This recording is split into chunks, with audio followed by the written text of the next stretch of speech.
Magandang araw kaibigan, muli ito pong si William, ang iyong kaibigang may kapansanan.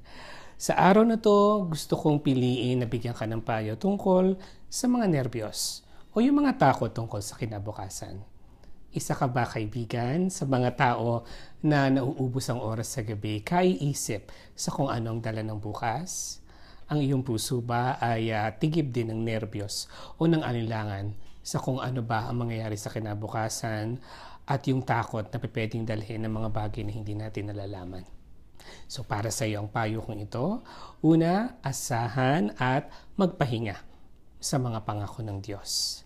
Alam ng Diyos na lahat tayo ay darat na ng maraming takot o pag-aalinlangan sa buhay.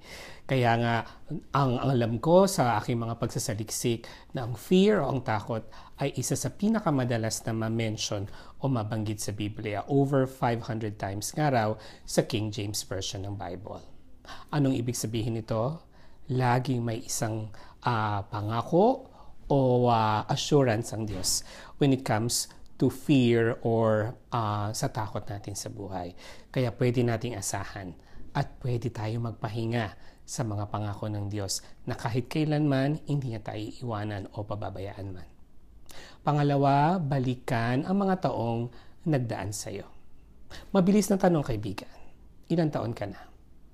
40, 50, 60 years old? Ibig sabihin nun, ganun din katapat ang Diyos sa iyo. Kung ikaw ay 40 years old ngayon, iyon ay 40 taon na naging tapat ang Diyos sa iyo.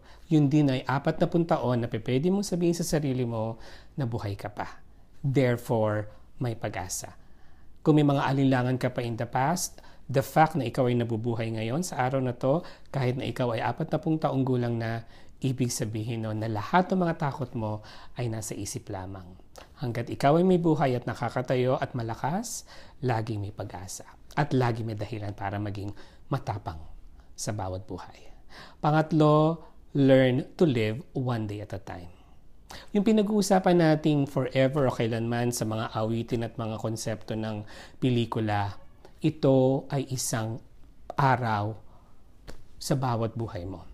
Forever is composed of many nows, sabi nga nila. So wag natin masyadong madaliin at matakot sa kung anong handa ng kinabukasan or kung paano ka mabubuhay sa isang taon or kung paano mo matutustusan yung mga gastusin mo sa susunod na buwan.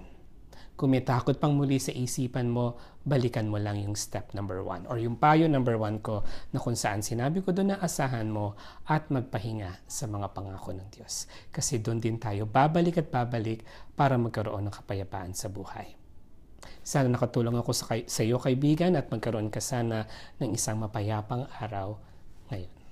Hanggang sa muli.